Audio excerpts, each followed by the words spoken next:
আমি সুকান্ত। আজ আমি তোমাদের রায়মার্টিন প্রশ্নবিচিত্রা থেকে ক্লাস 6-এর ইতিহাসের 2 নাম্বার মডেল সেটটি সলভ করে দেখাবো। Second unit test 2 number model set, Bolpur girls high school. তো চলো শুরু করা যাক। দেখো, 1 নাম্বার, ভারতবর্ষে যে যে উপজাতির মধ্যে মেগালিথ ব্যবস্থা প্রচলিত আছে তা হলো মুন্ডা ও খাসি। 2 নাম্বার দেখো, ঋগ্বেদের অংশ হলো ভেক স্তুতি। 3 নম্বর দেখো, তৃতীয় বৌদ্ধ সঙ্গীতি অনুষ্ঠিত হয় পাটলিপুত্রে। 4 নম্বর দেখো, বোধিবৃক্ষ হলো পিপল গাছ। 5 নম্বর, কোনটি বেমানান? এদের মধ্যে বেমানান নানাঘাট। তারপরে দেখো, সমুদ্রগুপ্ত দক্ষিণ ভারতের 12 জন রাজাকে পরাজিত করেন, এটা 6 নাম্বার।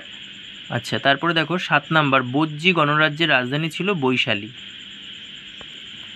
দেখো 2-এর 1 নাম্বার, ঠিক না ভুল? বৌদ্ধ ধর্ম প্রচারের ভাষা ছিল সংস্কৃত, ভুল।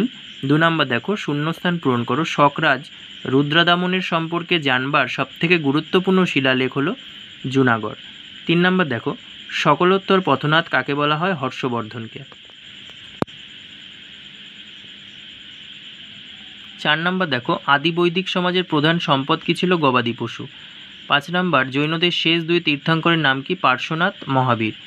6 নাম্বার দেখো, নৃপতি কথার অর্থ কি? মানুষের রক্ষাকারী। 7 নাম্বার, কবে থেকে শকাব্দ গণনা শুরু হয়? 78 খ্রিস্টাব্দ থেকে। তারপরে দেখো 3 নাম্বার,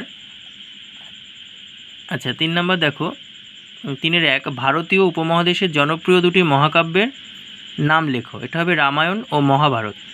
আচ্ছা 2 নাম্বার দেখো, তীর্থঙ্কর বলতে কি বোঝো? দিগম্বর কাদের বলা হতো? দেখো, তীর্থঙ্কর কাদের বলা হয়? তীর্থঙ্কর জৈন ধর্মের প্রধান প্রচারকদের তীর্থঙ্কর বলা হয়। জৈন ধর্মে মোট 24 জন তীর্থঙ্কর ছিলেন। তারপরে দেখো, দিগম্বর জৈন সন্ন্যাসী ভদ্রবাহুর নেতৃত্বে একদল জৈন সন্ন্যাসী দাক্ষিণাত্যে চলে যায়। এরা মহাবীরের মতো কোনো পোশাক না পরে কঠোরভাবে ধর্ম পালন করতেন, এর জন্য এদের দিগম্বর বলা হয়। 3 নম্বর দেখো, হর্ষবর্ধন ও দ্বিতীয় পুলকেশীর লড়াইয়ের ফল কি হয়েছিল?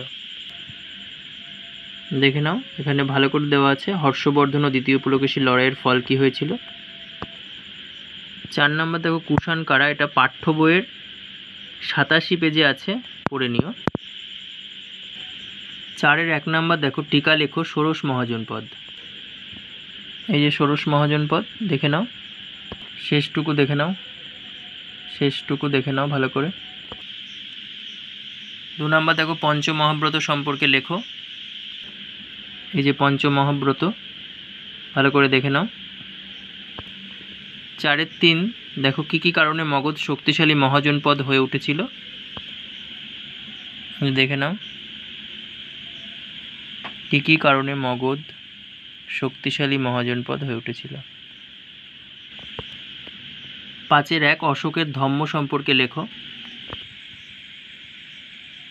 এই যে অশোকের ধম্মনীতি বা ধর্মনীতি আলোচনা করো, একটু সুন্দর করে লিখে নেবে।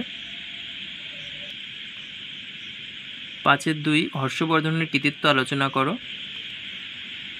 এই যে হর্ষবর্ধনের কৃতিত্ব, ভালো করে দেখে নাও।